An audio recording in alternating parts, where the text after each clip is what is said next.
მოსამართლე ვლადიმერ ხუჭუა, რომელმაც 2024 წლის არჩევნებზე ხმისფარულობის დარღვევა დაადგინა, ამბობს, რომ მის მიერ განხილული საარჩევნო დავა სისხლის სამართლის კოდექსით გათვალისწინებულ სხვადასხვა დანაშაულის ნიშნებს შეიცავს. თეთრი წყაროს რაიონული სასამართლოს მოსამართლის თქმით, საკითხის შესაბამის სამართლებრივ შეფასებას საჭიროებს. ხუჭუა ამბობს, რომ არსებული ინფორმაცია დეტალურად აცნობა საქართველოს გენერალურ პროკურორს, რათა დაუყოვნებლივ დაწყებულიყო სისხლის სამართლის გამოძიება, თუმცა უშედეგოდ მოსამართლის განცხადებას ინტერპრეს ნიუსი ავრცელებს.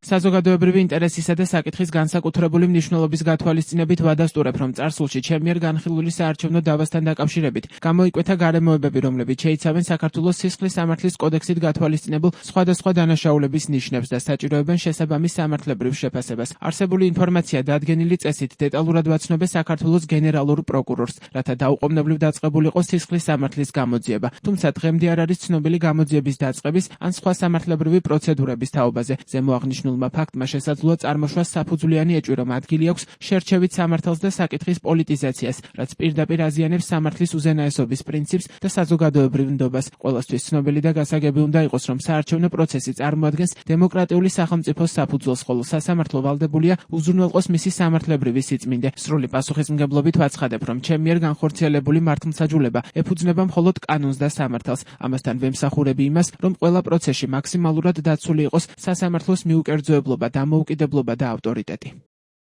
2024 წლის 4 ნოემბერს თეთრი წყაროს სასამართლოს მოსამართლემ ვლადიმერ ხუჭუამ საიას სარჩელი დააკმაყოფილა და ხმისფარულობის დარღვევა დაადასტურა. საია ითხოვდა გაუქმებულიყო ყველა იმ საარჩევნო უბნის შედეგები, რომლებშიც ხმისმიცემის პროცესი ელექტრონული წესით წარიმართა, ვინაიდან ბიულეტენების უკანა მხარეს ამომრჩევლების მიერ გაფერადებული წრეები ჩანდა. არსებული ინფრასტრუქტურა კი ამის დაცვას ვერ უზრუნველყოფდა. 5 ნოემბერს საარჩევნო ადმინისტრაციამ თეთრი წყაროსა და გორის რაიონული სასამართლოების გადაწყვეტილებები სააპელაციო სასამართლოში გაასაჩივრა. 7 ნოემბერს თბილისის სააპელაციო არჩევნებზე ხმისფარულობის მასობრივ დარღვევაზე სარჩელი არ დააკმაყოფილა და მოსამართლე ვლადიმერ ხუჭუას გადაწყვეტილება გაუქმდა.